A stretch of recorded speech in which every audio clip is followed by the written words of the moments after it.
Et Dex, est-ce que t'as lu le mail que je t'ai envoyé? Ouais, je l'ai lu, Dev. C'est le pire mail que j'ai jamais lu. Quoi? Comment ça? L'intrigue était inintéressante, les personnages stéréotypés. C'est un mail, ok, c'est pas un roman, c'est juste le rapport sur... C'était si mauvais que ça? La fin était prévisible. La fin? Mais quelle fin? Quelle fin? Ok, je cite. Salutations, David Kardec. Tu finis toujours tes mails comme ça, tu pourrais être un peu plus original. Ok, d'accord, pour la dernière fois, c'est un mail, pas un roman. Et pourquoi est-ce que tu es de mauvaise humeur depuis ce matin? Taché mon pull préféré. Pardon? J'ai taché mon pull préféré. Quel pull? Le pull blanc là que t'avais ce matin? Oui, le pull blanc, celui qui te va comme un gant, il est pas cher, il est tout prêt, qu'est-ce que t'attends pour l'acheter? Stop. Je connais la pub, ok. Tu l'as taché avec quoi? Je peux peut-être t'aider Avec du lait. Tu as taché un pull blanc avec du lait. Pas un pull blanc, loser. Le pull blanc. Pourquoi est-ce que tu es en colère contre moi? Pourquoi je suis en colère contre toi? Parce que c'est de ta faute. Comment ça, c'est de ma faute? Ouais, c'est presque comme si c'était toi qui avais tenu la brique de lait et qui avait appuyé sur la détente. Sur la détente. Quel type de brique de lait est-ce que tu achètes exactement? Des briques de lait expérimentales confectionnées par mon cousin Trevor. Qu'est-ce qu'elles ont d'expérimental? Comment ça, qu'est-ce qu'elles ont d'expérimental? Tu crois que ça court les rues le lait sous forme de brique? Oh, donc depuis tout à l'heure, ce que tu essayes de me dire, c'est qu'il s'agissait de lait en forme de brique et non pas de lait dans une brique en carton. Oh, bravo, Sherlock Holmes! Comment est-ce que c'est possible? Je veux dire, du lait sous forme de brique, c'est solide ou bien... Essaye pas de changer de sujet, Hercule Poirot. Tu vas m'appeler par tous les noms de détectives que tu connais? Non, c'est juste que je viens de me dire que même si c'était ironique, Sherlock Holmes c'est un peu trop classe pour toi, alors que Hercule Poirot, c'est un petit gros à moustache. Qu'est-ce que j'ai fait pour mériter ce traitement? Tu m'as fait renverser du lait sur mon pull. T'as déjà dit que t'avais d'horribles variations de voix, Dex? Mais, je veux dire, non. Et puis de toute façon, tu peux me dire comment j'aurais pu renverser du lait sur ton pull alors que je m'en souviens même pas? Oh mon Dieu, j'avais la brique de lait dans une main au-dessus d'un bol et dans l'autre main j'avais le convertisseur. Quand tout... Attends. Tu avais quoi dans l'autre main? Le converti quoi? Les convertisseurs, abruti. Ça a la forme d'un pistolet et quand on presse la détente, ça envoie des ondes pour faire passer le lait de l'état solide à liquide et inversement. Oh ok, donc quand tu parlais de moi pressant la détente tout à l'heure, c'était pas une métaphore? Non. Où est-ce que tu as eu ce truc, ce convertisseur là? C'est mon cousin Trevor qui me l'a passé. Où est-ce qu'il travaille au juste, ce cousin Trevor? Il recherchait de nouveaux concepts d'armes pour le gouvernement. Il recherchait?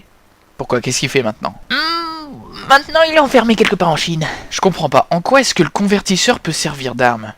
Genre, il convertit la glace en eau, les patineurs se noient, ou bien non, il convertit l'eau en glace et les nageurs meurent étouffés? Non, il fait crever de soif l'Afghanistan en neutralisant les ressources en eau. Oh!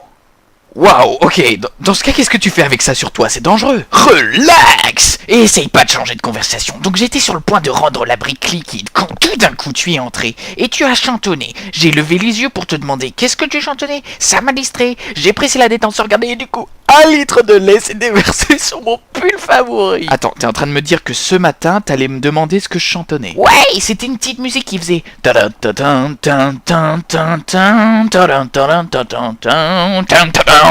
Oui, c'est bon, je me souviens très bien de l'air. C'est la Marseillaise, l'hymne français. Comment est-ce que tu peux ne pas savoir ça? Ah, c'est parce que je suis un anarchiste, Miss Marple. Ok, maintenant je suis une petite vieille, pourquoi? Ah, parce qu'après réflexion, la moustache d'Hercule Poirot est assez classe et t'es pas belge. Je suis pas belge, mais je suis pas une femme non plus. Eh bien, peut-être que tu changeras d'avis. Comment ça changer d'avis? Je peux pas changer d'avis sur mon sexe. Ben, techniquement, si.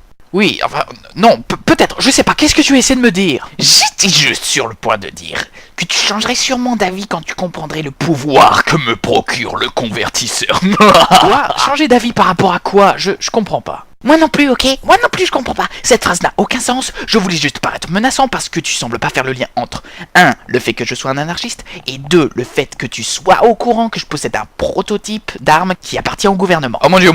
D'accord, je viens de comprendre. T'es un terroriste. Oh non, tu veux me liquider parce que je sais ton secret. T'es solidifié en réalité. Le corps humain est composé de 70% d'eau. Je me demande ce qui va se passer quand j'utiliserai le convertisseur sur toi. Oh mon dieu, non, fais pas ça. Alors? Alors quoi? Alors quoi? T'essayes pas de me solidifier ou, je sais pas, de me tuer, Nah, finalement j'ai pas envie de te tuer. T'écris les plus beaux mails que j'ai jamais lus. Ah, je le savais. Mais dans ce cas, pourquoi t'as affirmé le contraire tout à l'heure?